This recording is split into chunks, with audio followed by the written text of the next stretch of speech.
Welcome to True Talk on WMNF 88.5. This is Ahmed. Today is Thursday, January 30th, 2025. A lot of just chaos happening since Trump has been coming to office. We're going to be speaking on the program about some of Trump's executive orders, deportations, and even deporting people students who have spoken out about the genocide in Gaza and for Palestinian rights. There's also a horrible crash that's happened in D.C. overnight or last night. Our prayers are with those that lost their lives, and we'll be speaking about more about what's happening in the Middle East. Samar and I will be live doing that and maybe taking some of your phone calls. This is True Talk on WMNF. We'll be right back after this short music break.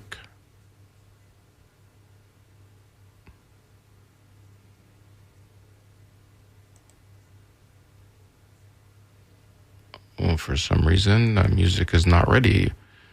So, actually, I'll just continue with my program. So, Donald Trump has issued a bunch of executive orders that are happening, and a lot of them are impacting. One of them was, this freeze on federal aid that's impacting people in the U.S., but it's also impacted people abroad because the United States is one of the biggest funders of international aid programs through the USAID or USAID programs. I heard of stories of people that are on scholarships in other parts of the world that were impacted, that suddenly, like for example in Egypt, where USAID provides a lot of funding for programs there, including scholarships for students in rural areas to attend the American University in Cairo. Of course, these have other agendas, for example, to push American, not propaganda, but to make people in those parts of the world to be more in favor or of American culture or society. Well, those students, all their scholarships were frozen, and they had to be kicked out of school, or their studies were suspended until further notice. Some of them that live on campus, for example, or in dormitories, and may have only a few classes left or a term left, suddenly their degrees are in jeopardy. Samar is now joining me, and we'll talk about some of those executive orders, specifically the order that Trump is promising to deport students who have participated in encampments last spring and fall last semester, and ones that are still doing so to protest the Israeli genocide in Gaza. What does that mean for our freedom of education and the right to, college campuses have been historically a place where you exchange ideas and protests happen and people object. And, we've talked about this on the show before, and some of those students were actually kicked out of classes, but now Trump is going a step further and saying that he wants to actually deport international students who participated in that. So, Samar, welcome back to the show. How are you, my co-host Ahmed? Hope you're doing well. I am, thank you.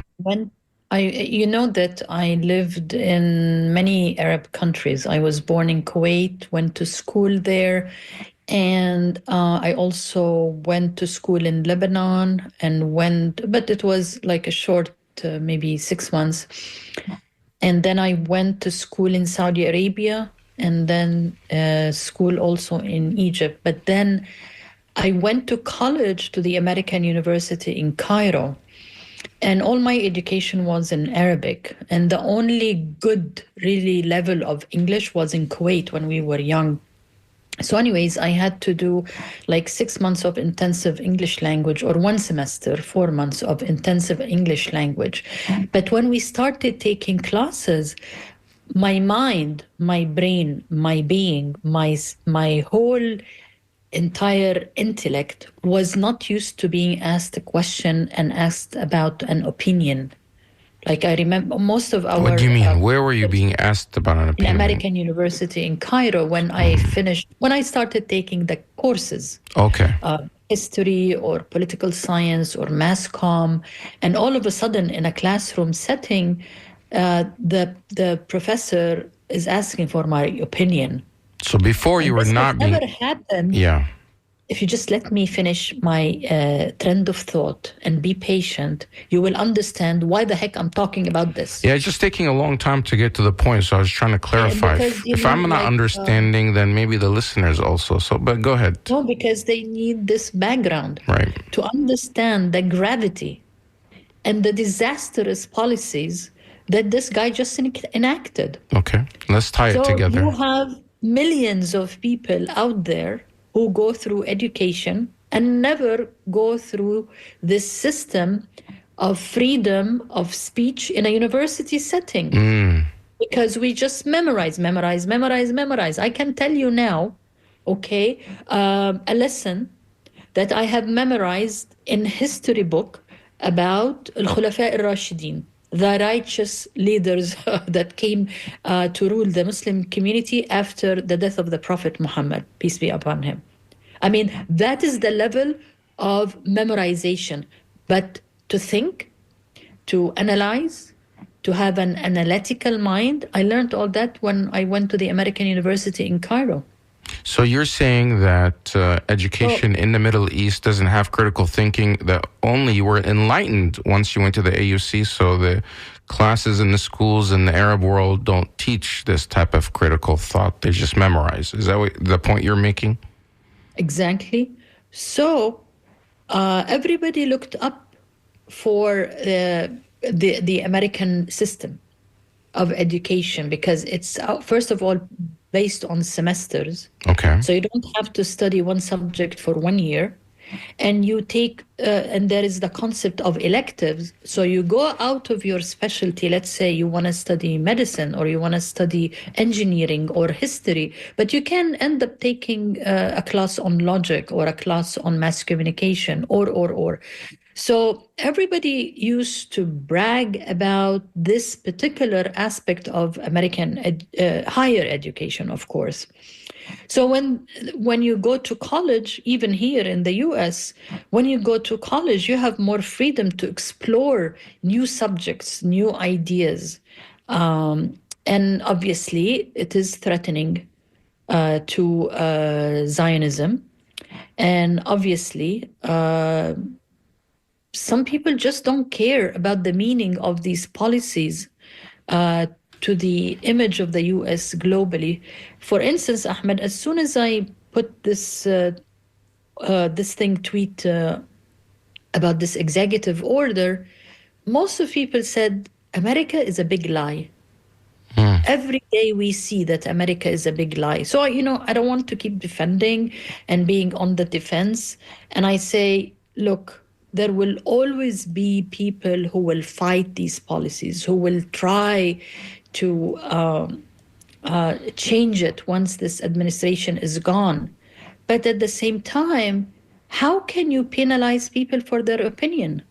And this idea of equating being pro-Palestine with pro-Hamas is stupid. Excuse my French. Who's pushing? Yeah. Well, first I want to just comment about your issue as far as comparing the education system in America compared to what's happening in the Middle East. I looked up online. It says the U.S. ranks 36th in the world, 36 and 125th in global literacy rankings. Adult literacy, over 130 million U.S. adults read below 6th grade level. So, I mean, America is not known for the greatest education system, but maybe you're specifically talking about higher education or Ahmed, colleges, right? the idea, okay, I'll give you an example. Okay, one time I was in the classroom, okay, and I am in Egypt. I'm a Palestinian, okay, Sadat has just signed the peace process, and the whole Arab world was against him. So in the Arabic system, you have an inspector that comes from the Ministry of Education to see if the teacher and the school is up to par with the education guidelines. So she walks into the school, and my professor and the headmaster and the whole administration is in this classroom. This lady walks and she says, "Is there any Palestinian in the classroom?" Of course, there were two or three, but I'm the only one who volunteered and stood up. And she said, "And what do you think of what Sadat did?" I said, "People in Palestinians think he's a traitor. I swear to God, if you saw my teacher, it was an English period. He almost died. And the headmaster and everybody and the lady looked at me and she said, 'You're very brave.' I said, 'You asked me a question and I answered it.' And she said, 'Okay, thank you. Please don't punish her.' She told the administration not to punish me. But that's what I'm talking about. I'm not talking about being proficient in English or grammar or math or physics. Okay, well, that's why I asked you. I wanted to just to clarify. I mean, I can't go now to Egypt or Jordan or any other Arab country and speak freely. Yeah, okay. Speak my mind. Right. I mean, that's why I want to clarify, because freedom of expression, yes, of course, in America it's way different and about your opinions. But critical thinking, people have critical thinking in the Middle East, right? Being able to compare, but not able to necessarily express freely because of the dictatorship regimes there that, silence. But it's like you're saying, it's starting to happen here, is basically what you're saying. They're trying to silence people, specifically when it comes to Palestine and Israel. Do you notice that, when they're talking about the makeover of Mark Zuckerberg and Meta, Facebook, they now will remove the moderators and the people that censor speech on there. But the one, for example, when it comes to gender issues and LGBTQ issues, abortion, etc. However, when it comes to Israel and the genocide and the occupation, that's still being censored. And the same thing on X, right?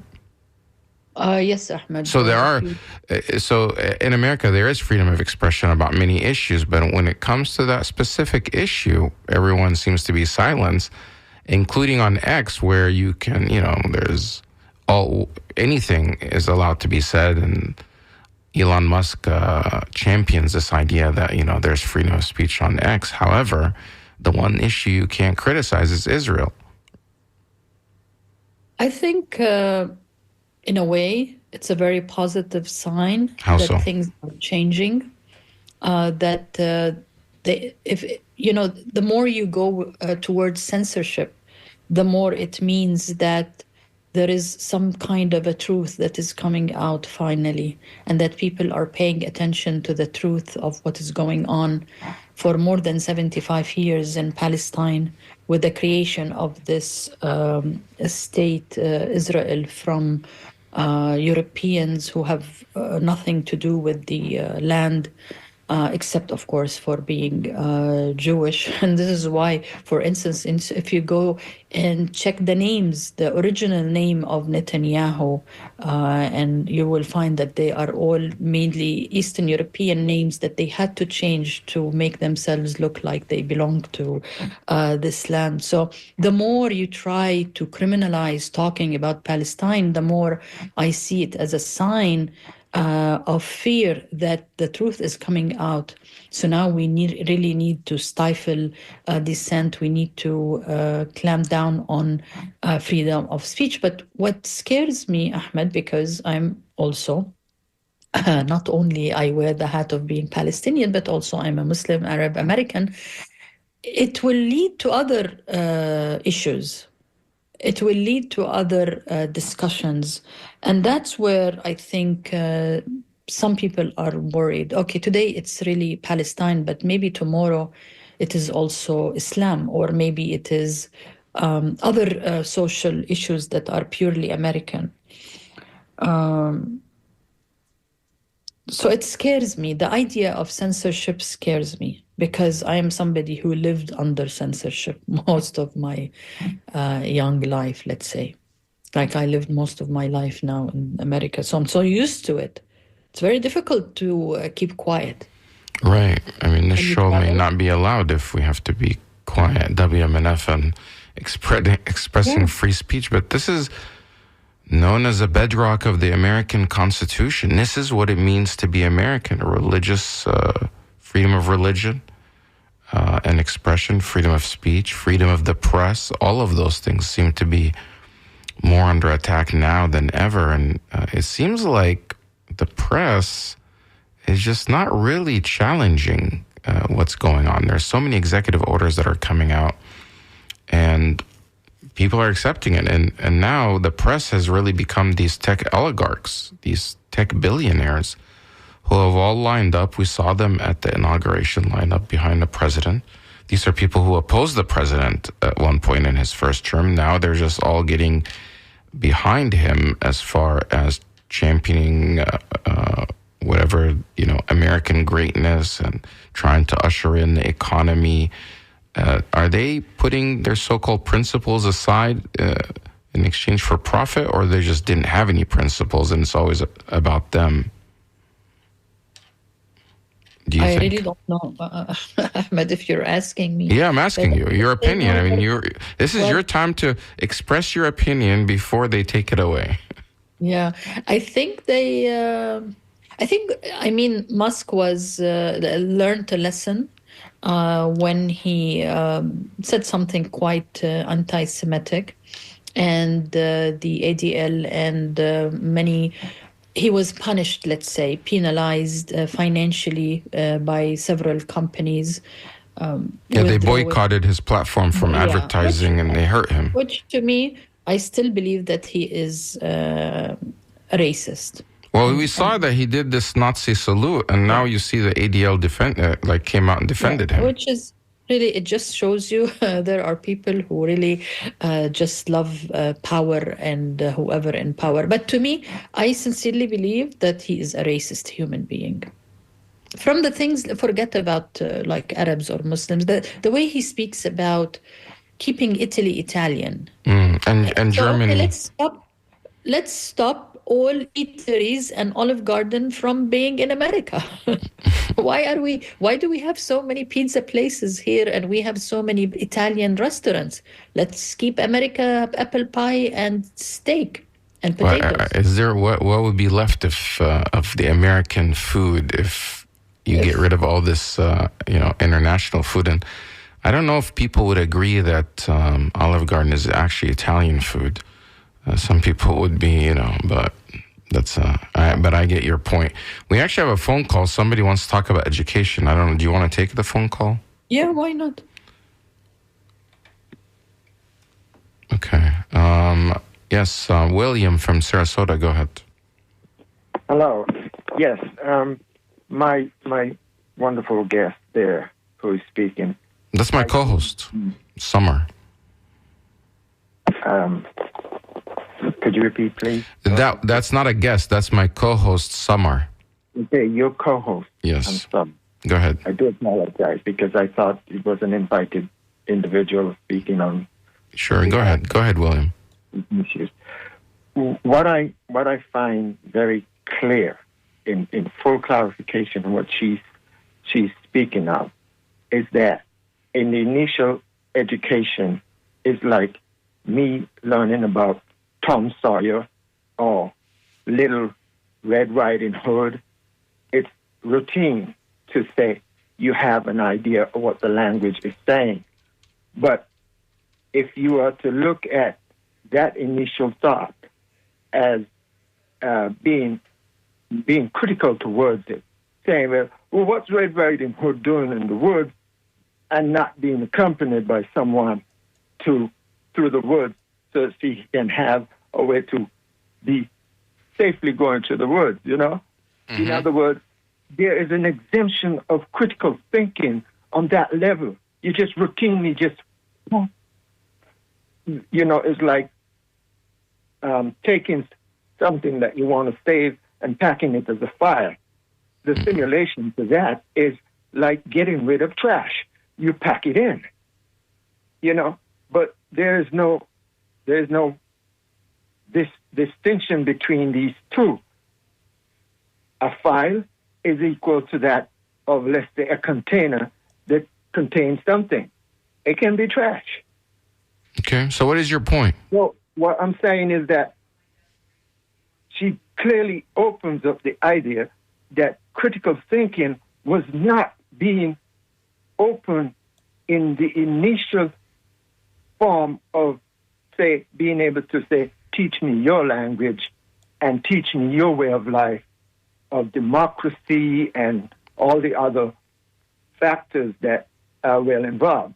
And then when you come into a place where you say, well, I come here because I come here for better, because I have experienced what it is like in certain environments. And not saying that my home is the worst, because everybody wants to improve. Everybody wants to go back and say, I've got something to offer. Then we find that we come here now, and then we find that we are being put into a situation where, well, where's your opinion? Can you divulge anything better? And then when you clarify something, they throw back and say, well, what about when you were like back there where you come from? Mm-hmm. How is the worst can be? How much more can we go from improving to criticizing to the worst, when you actually should elevate the idea that the improvement has been gained? You now yes. Okay, thank you, William, for that comment. He makes a good point that reinforcing basically what you're saying, Samar. But right now, a lot of these issues, a lot of these things are seem to be under threat. I mean, basically, the American form of government, so many things are happening so quickly, and you realize that our system of government is not really foolproof. A lot of it is just kind of normative stuff. They say like there's checks and balances, but the president has a lot of power. They can do many things through these executive orders, and Trump seems to be testing that. How far can he go? And of course, for example, he issued a executive order. What was the executive order that now I'm slipping my mind? But the next day, the different states had sued, and now it's been halted. So there is still a judicial system in place. However, the president issuing so many, in order to actually implement or hold him accountable, you have to sue, and then you have to find a judge that is willing to stand up to the executive. And then what happens if he doesn't? And this whole issue of pardoning, I mean, did you see the pardons that Biden did on his last day of office, pardoning people in his family that haven't even been accused of a crime? Can you actually pardon somebody in advance before they're charged with a crime? I have no idea. I do not have any legal background, but actually, something quite interesting happened to talk, Ahmed, about censorship in colleges. Columbia University offered an apology because there was a sentence in an astrology class, I think the syllabus, where it said it's something about the sky. And it said something about the sky in Gaza before bombing or before destroying it. Okay. And it warranted an apology. It warranted to change the syllabus. I mean, the level of censorship is becoming really incredible. It's becoming scary. Thank God I don't teach anymore, because imagine I go to the classroom and I have to have a lawyer next to me. Well, you didn't used to have to do that. You can say what you want in class. Well, in fact, you can still say what you want. It's just the one issue that you can't talk about or criticize is Israel in our country. What? And say the worst things about the president. Correct. The Republicans, Democrats, Biden. I can say anything I want about God, about my husband, about anybody. Not when it comes to Israel. You will have people reporting you. So they had to apologize and remove the syllabus of astronomy or astrology, or I mean they're studying the skies. It's like when one of the most shocking things that I noticed, Ahmed, when we had the last hurricane Ian 2 years ago, is that when there was no electricity and I went outside, I was shocked at the number of stars. Okay. I mean, look at tonight, go outside in Tampa, Yeah. look up into the sky, you might see one. Just the brightest ones, yeah. And then when there was no electricity in the whole neighborhood and the whole town, actually, it is shocking, Ahmed, how the sky looks. So probably the guy who was doing this syllabus was showing how, before and after, before the war and after the war. Yeah, well, they don't want to recognize. They don't want people to know that this war is going on. This genocide is happening. All you have to do is look at the images, like you were saying, the before and after satellite images that Google has now finally updated, and it's like it looks like the end of the world. It looks like a sci-fi movie, one of those movies that destruction everywhere, rubble everywhere, end of times.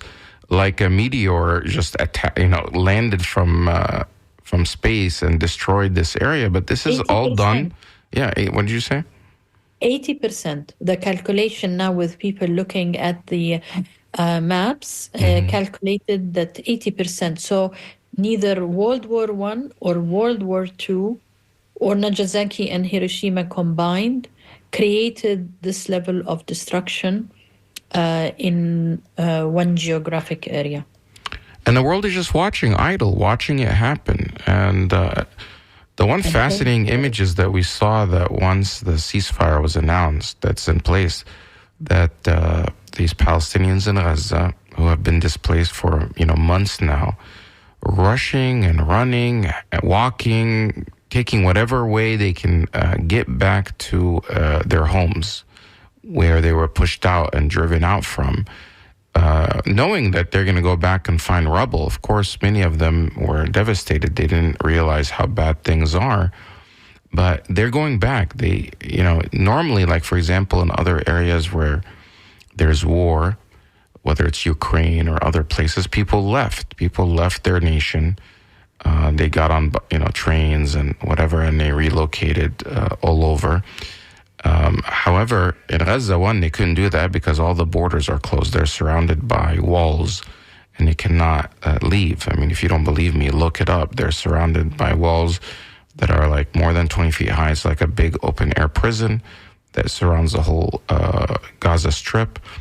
But even if they had the opportunity to leave, even if the borders were open, because the Israelis want them to leave and to be pushed into Egypt and Jordan and others to take them, they would not have left. When you ask them why, they say because they learned from 1948. And in 1948, there was this huge catastrophe. In Arabic, it's called the Nakba, where more than 750,000 Palestinians were driven out of their ancestral homes, their ancient their homes that they've been in for generations, for centuries, promising, and they're promised, you'll come back when things settle down, and they were never able to return, and they became stateless. So people don't want to do that again, and they learned the lesson from there. And your family is one of those that was impacted like that. Yes, Ahmed, my family, my mother, my father, my husband, we were terribly impacted. I mean, I have the privilege of being able to visit, but for my sister and my mom and, other people in my extended family, my cousins, my uncles, who do not have foreign citizenships, they cannot go and see my grandfather's citrus land. Which is where? In Lid. Lid is inside the borders of what is now Israel? Yeah, it's where Ben Gurion Airport is, and that's where part of my grandfather's grape grows. And they cannot go back yet. Somebody who claims to be Jewish from Russia, whether they're telling the truth or not, as soon as they land in Israel, they're automatically given Israeli citizenship. They're giving all these benefits. They're even given a home. That belonged at one point to Palestinians.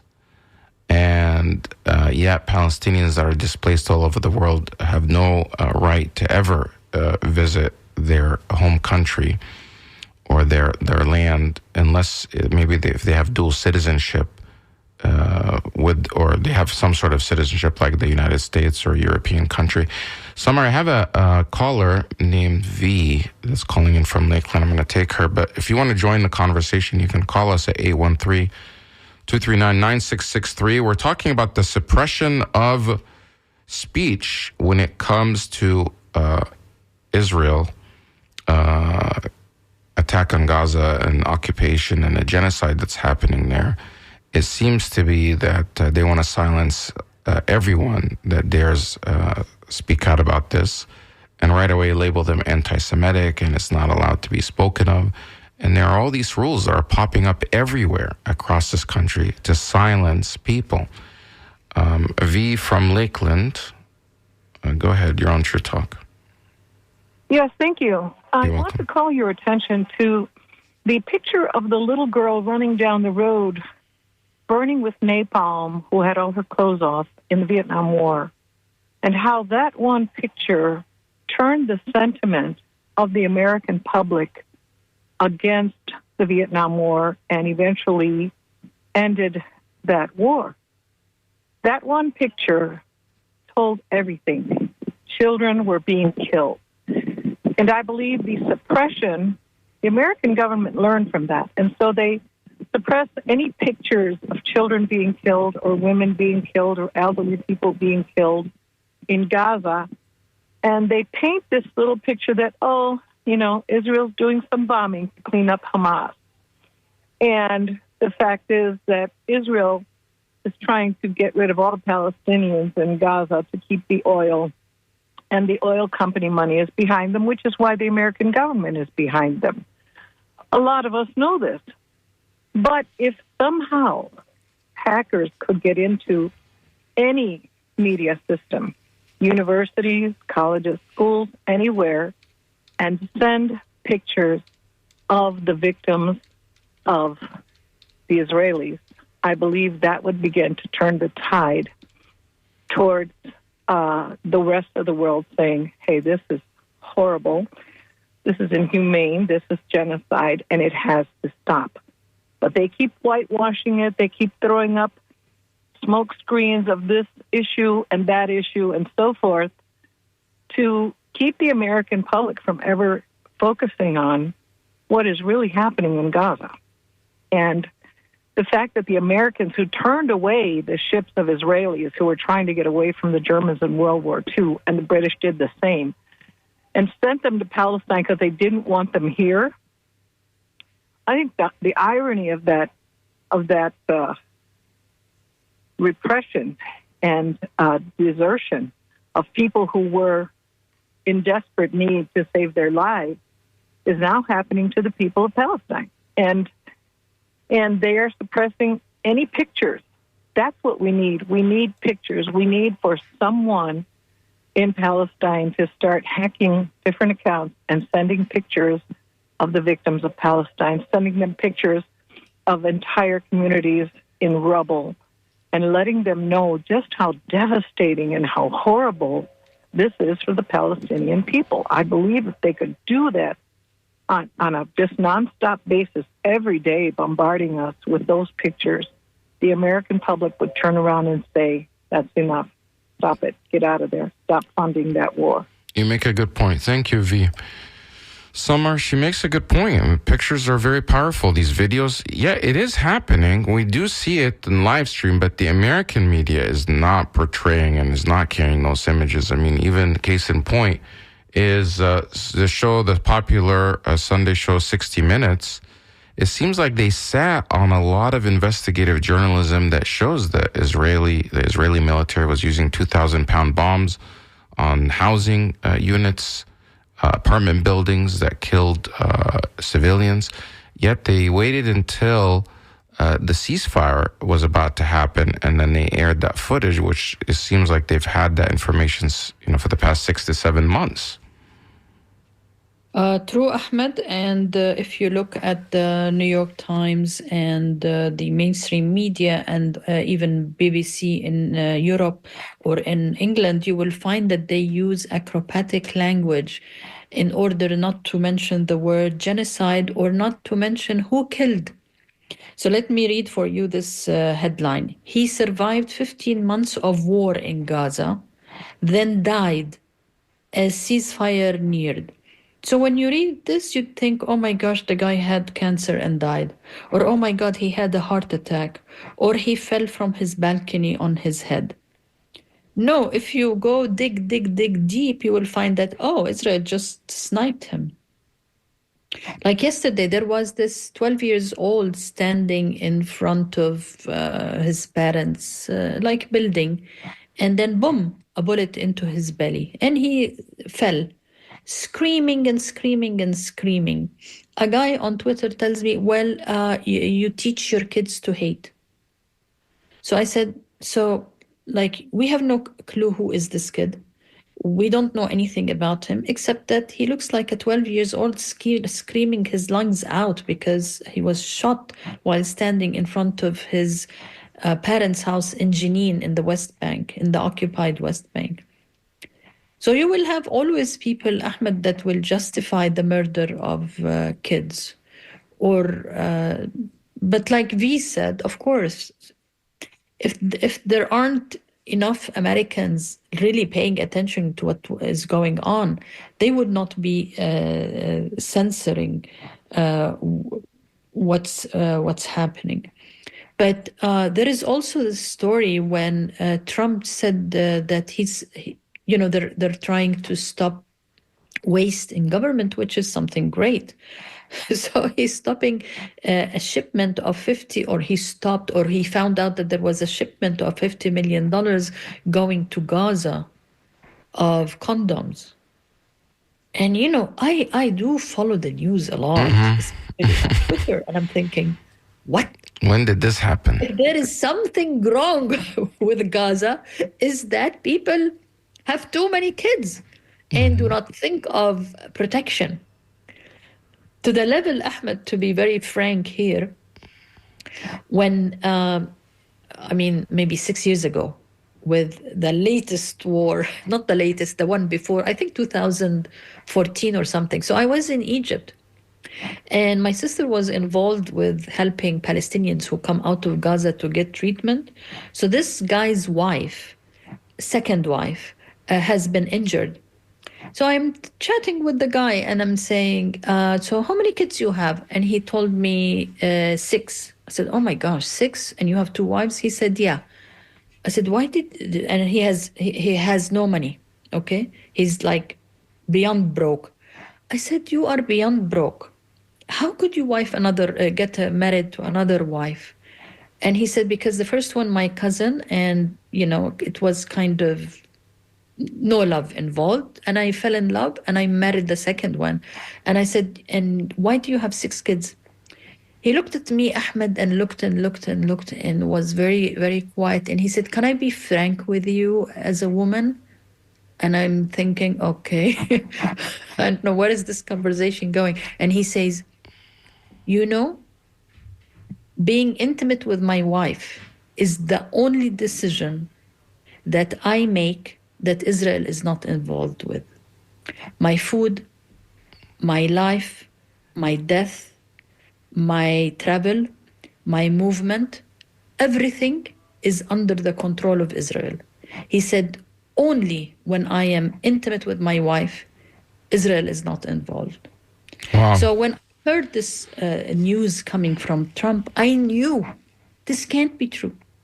Yeah, so you're saying that he was saying it's an act of defiance that he was doing, basically. It's not just... Exactly. It's because this is the only thing that we have freedom to do and they can control. And when you're saying they control the food, there's actually reports that they control the the calories, how much food enters in the Gaza Strip, how much water enters, how much electricity. So, yeah, I see your point. And so what about this $50 million for condoms to the Gaza Strip that Trump claimed last night? The U.S. aid did like an investigation to figure out what is going on. Of course, they said this does not exist. Some of it, part of the aid, they send it to, and this is part of U.S. aid in general, to third world countries, believe it or not. It includes condom. So they specified that it went to some Arab countries, but there is an area in Mozambique, in Africa, called Gaza. And that's where mainly went. And it went there not because the U.S. wants to control population, but because of AIDS. And the AP News basically reporting today, 15 hours ago, no evidence that $50 million was designated by the U.S. to buy condoms for Hamas. I actually calculated, like I just did a quick calculation, how much does $50 million buy in condoms? How many condoms is that? And guess the number, Samar. How many condoms would that be? I really have zero knowledge. It's like depending on how much it is and what, like the brand, but usually NGO pricing for condoms would be like 2 cents. So it's about it's anywhere between 1 billion to 2.5 billion condoms. And if you divide that by males above the age of 15 in Gaza, it would be something like 1,500 condoms per person, for each person in the Gaza Strip. Like, it's not happening. So obviously it's not happening. And the AP News is reporting that, during a signing ceremony yesterday, President Donald Trump claimed that his administration had identified and stopped $50 million being sent to Gaza to buy condoms for Hamas. Turns out to be a huge lie. Caroline Leavitt, the White House press secretary, made a similar claim Tuesday during her debut press briefing, stating that the Department of Government Efficiency and found this. This is the office that Elon Musk is heading. Found that there was a $50 million taxpayer dollars that went out the door to fund condoms in Gaza. And they went down through it that the only Arab nation that got any, and it was a small amount, was Jordan. No other Arab country received any condoms part of this U.S. aid. And maybe this is just the U.S. Government trying to restrict some of those African countries and from having more children, I guess, or, to control populations, or because they're having, just family planning, they call it. But it has nothing to do with the Gaza Strip. And I don't think that's there. What they need is water. So if you go send, and then he actually went further. Is it true? Because I only heard a clip of it. I don't know if it's true or not. But the clip that I saw showed Trump saying this, and I couldn't believe it because he said, "Well, Hamas took it and made bombs out of them." What did they like? Was it like water balloon bombs or what? Like, how are you going to make a bomb out of a condom? I think what happened is that during the Great March, where Palestinians would go to the fence, the wall, and the walls with the Israel, and they would do balloons with some of the. I think with the condoms that were available, just to make fun and taunt the soldiers who were shooting at them. But, what is sad, Ahmed, is that these things, the media would highlight it. I mean, that's the White House, for God's sake, the press secretary of the White House. And this is the president of the it's US. Just so disturbing. So do you think Fox News went back to read the U.S. aid report? And say, oh, by the way, this was false? No. And some people this is going to be in their, stamped in their brain and right. In their... Just like they made the claim that all these rapes happened on October 7th that turned out to be false. And until now, in Congress, in the government, on TV, they keep repeating. And the whole thing about beheaded babies, 40 beheaded babies, they continue to, repeat these lies, even though they've been debunked over and over. And in fact, the main prosecutor in Israel has already admitted that there are no rape cases out of the October 7th attack because not a single they haven't identified a single victim of rape. So if this mass rape supposedly happened, they couldn't identify a single victim. But yet, people in the media continue to repeat the lie. People in government continue to repeat the lie. It's called atrocity propaganda. Samar, I have some people on the phone. Our phone number is 813-239-9663. I'm going to go through them in order. Let's see if this person, what they have to say. Simon in Lakeland. Ahmed, how are you? I'm great, thank you. Been a long time since I've called in, and you've been willing to take my call. This is the question. I'm not going to get into specifics, but if you look at how Israel's fighting the war, do you think Israel, the IDF, should fight wars, this particular war, the way Arab and Muslims fight each other in wars, like the Hama massacre, the Damor massacre, Black September, the way Saudi Arabia fought Yemen, the way Iran fought Iraq?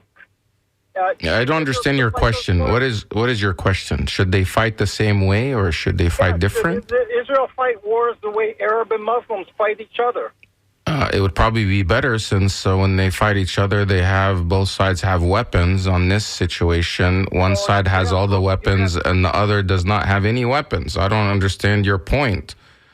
What's happening in Gaza is not a war. Everybody knows that it is just a genocide. Like if one side has just planes, F-16s, the most sophisticated weapons, and they're bombing nonstop. The other side just has rifles. Where's the war? So I would not call this necessarily a war, and it's not just me. Human Rights and Amnesty International, Human Rights Watch, every single organization, human rights organization in the world has already identified this as a genocide. The ICJ has said that it's a genocide, plausible. ICC has ordered arrest warrants for war crimes against Netanyahu and Gallant. These are the international institutions. Everybody is saying it's a genocide. The only ones that aren't is basically Israel and the United States and Germany and some of their other allies that keep pushing this notion. But I think it's already, the whole world knows it's a genocide. But thanks for calling in, Simon. I hope you can call in the future. John from Lutz. Yes, hello, Samar and Ahmed. Thank you for taking my call. Sure. On the discussion about how the whole conflict is being suppressed, and any discussion about genocide, some people are trying to call anti-Semitic. You had Russ Miller on and how he's facing that in the Democratic Party. Well, he's continuing to face that, even though he survived another attempt to try to throw him out of the Democratic Party simply for criticizing genocide. It continues, and I have a proposal for you. I wonder if the station could sponsor an airing, a showing of the movie, something like Israelism.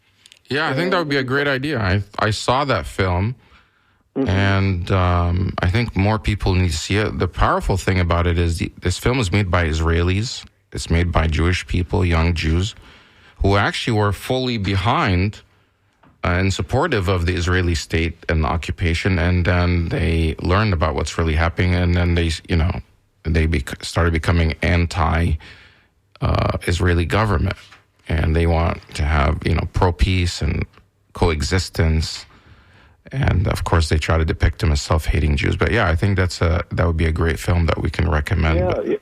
Yeah, Yeah, Breaking the Silence is the group, and have a panel discussion and invite the president of the Democratic Jewish Caucus here in Hillsborough County to be on the panel and try to... Who is that person? I'm not familiar with that. Why him specifically? Because he's very strongly going after trying to throw Russ Miller out of the Democratic Party and call him anti-Semitic for criticizing genocide. You mean, we had Russ Miller on our show before, but you're saying basically this figure is targeting people within the Democratic Party to silence them for speaking out about Israel's actions in Gaza. Absolutely, and the state chair, Nikki Fried.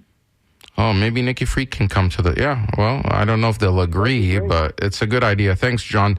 Stephen in St. Petersburg, go ahead. Hey, how you doing today? Hey, great, you're live. Oh, okay. As a Jewish person myself, and I believe the Holy Scriptures, and when you read in the book of Exodus, Deuteronomy, the book of Joshua, Leviticus, and so on, the land of Canaan, which is Israel today, is promised the descendants of Abraham, Isaac, and Jacob. Now, the geographical dimensions in detail of the land promised to Abraham, Isaac, and Jacob is and includes Gaza, the so-called West Bank, the Sinai Peninsula, the Golan Heights, part of Western Jordan, all of Lebanon, and most of Syria. Now, that's what the Bible teaches. I'm just saying. Yeah. Okay, and what's your point? Well, either the Bible is true or it's not. Okay, can I ask you a question? Well, let me ask you this. No, I because you said something. I want to clarify something. Now, who is that covenant that God promised that to? Did he promise it to Netanyahu, or who did he promise it to in the Bible? He promised to Abraham. Okay, now stop it there, please. Just 1 second. Abraham had 2 children, Isaac and Ishmael. Let me just finish my point. You're not going to... So this is a thing that Zionists always skew and mess up, to try to say that this is promised only for the Jews. I thought we have separation of state and church, and they make fun of us Muslims in the Arab world because we do not. Yeah, but even let's go by his his point that God promised this in the Bible, and let's say the Bible is true. And he says, I promise to you and your offspring this land. God, in the Bible, he made that with Abraham. Now, that would include the Muslims and the Arabs. Why? Because God's first son, before Isaac, was actually Ishmael, who he had with Hagar. If you don't know that, read your Bible, read your history. Prophet Abraham, he's known as the father of the prophet, because he wasn't only the father for Isaac and Jacob and the other descendants, the tribes of Israel. He's also the father before all of that. He was already the father of Ishmael, and he migrated him to what is now Mecca in the Holy Land there. And the offspring from Ishmael came Muhammad and the Muslims. So so even by that point, that land is promised to both the Jews, the Christians, and the Muslims. You can't just monopolize it. And it was not called Israel back then. There was a guy named Israel. His name was Jacob, and they renamed that area called Israel. Israel was basically the father of the 12 tribes, and his name was Jacob, and he had 12 children, and each of them had a tribe. And those are the 12 children. That's why I called them the children of Israel. So they're acknowledged in the Quran as well and in the Bible, but that land is for all those people, not just the Zionist secular Jews that are trying to eliminate everybody off the land and keep the land to themselves. That would be against the Bible. That's against Judaism, Christianity, and Islam. So, Samar, we're out of time. I like that you guys call in, but you got to also give us a chance to respond. You're not just going to come in here and not be challenged with your ideas. This has been WMNF Tampa. We're going to have the scoop on next. Samar, do you have any final thoughts in the next 30 seconds? No, Ahmed, but I like your answer, actually, I have to say. It's promised to all of us, so you have to share the land if you want to, but They live, and the people that are now taking over, like you said, all of them have these Polish and Russian and Ukrainian last names, and they came to that land, which was already, and removed the indigenous people. That's what happened. Which is Eastern, and they keep saying we're European values. Okay. Yeah. Okay. So thank you. We're going to have the scoop on next. Have a great weekend, everyone. This has been True Talk on WMNF. We can continue the conversation next Thursday at the same time at 12 o'clock. Take care.